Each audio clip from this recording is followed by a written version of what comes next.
mais qu'il soit présent. Voilà. Merci.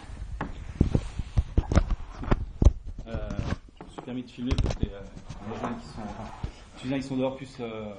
C'est Facebook qui a fait la révolution, on ne peut pas s'en empêcher. Voilà, moi je m'appelle Mohamed Satou.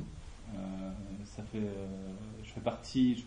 J'essayais un peu pendant que tout le monde parle, trouver un message, quelque chose à dire, c'était assez compliqué. Moi je fais partie je pense qu'il y a un terme précis qui va dire, moi je fais partie de la génération du silence. Une génération de Tunisiens qui est très jeune, qui est d'un certain âge aussi, qui a fait preuve de silence et qui s'est tu pendant qu'on tuait et qu'on martyrisait notre peuple. Aujourd'hui, moi j'ai pris conscience de mon erreur. J'ai manifesté, j'ai essayé à ma hauteur apporter quelque chose. Ça a été un peu difficile. Aujourd'hui, j'aimerais que deux points. C'est vrai que je vous remercie de nous recevoir. J'attends de votre part, parce qu'on est là pour vous passer un message. On n'est pas là pour passer uniquement un message idéopolitique ou intellectuel.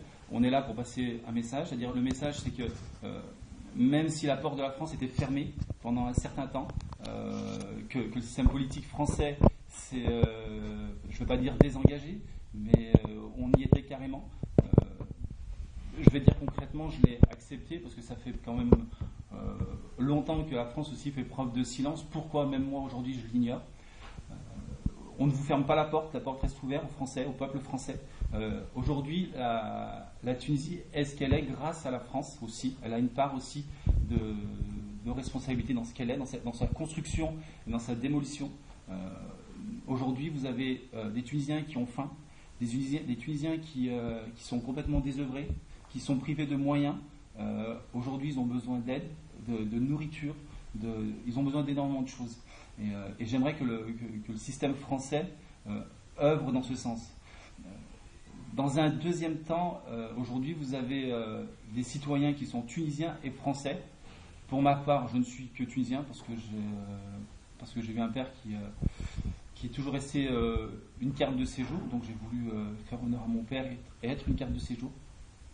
Ces Tunisiens aujourd'hui, ils votent, ils s'expriment en France, et ils veulent voter et s'exprimer en Tunisie aussi.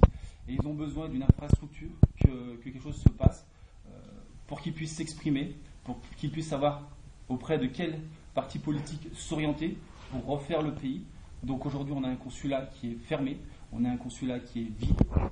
Il faut lui redonner de la vie, il faut lui redonner de l'espoir. Et pour le faire, on a besoin du peuple tunisien, mais on a besoin de la région lyonnaise pour le faire. Et un dernier point qui à mes yeux reste le plus important, c'est qu'aujourd'hui on vient de vivre la première révolution au monde. Aux yeux du système international de tous les peuples du monde, on a montré aujourd'hui qu'un peuple arabe peut faire preuve de liberté, peut faire preuve de démocratie. Mais pour que la liberté et la démocratie aient lieu, il faut que ceux qui la connaissent, ceux qui l'ont apprise, qui l'ont prise par le sang aussi, nous montrent le chemin à suivre. Et pour finir, j'ai une énorme dette, étant justement de cette ancienne génération du silence. Aujourd'hui, je fais partie d'une génération qui, à mes yeux, s'appellerait la génération du jasmin. Et je suis de cette génération du jasmin grâce à des étudiants tunisiens qui ont fait le sacrifice de leur vie, qui sont sortis dans les rues. Et aujourd'hui, pour moi, tout ce qu'on doit faire, tout ce qu'on doit construire, aujourd'hui, c'est pour cette génération qu'on doit apporter quelque chose. Donc, ils ont besoin d'infrastructures, ils ont besoin de beaucoup de choses. Et j'aimerais que justement, tout ce qui peut être fait par la suite soit fait pour la Tunisie, mais soit fait aussi pour les créateurs de la liberté. Et ce sont justement cette génération de jeunes Tunisiens qui doit le créer. La jeunesse lyonnaise a besoin de porter une parole au peuple tunisien, et j'espère que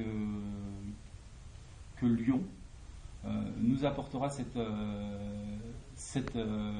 infrastructure.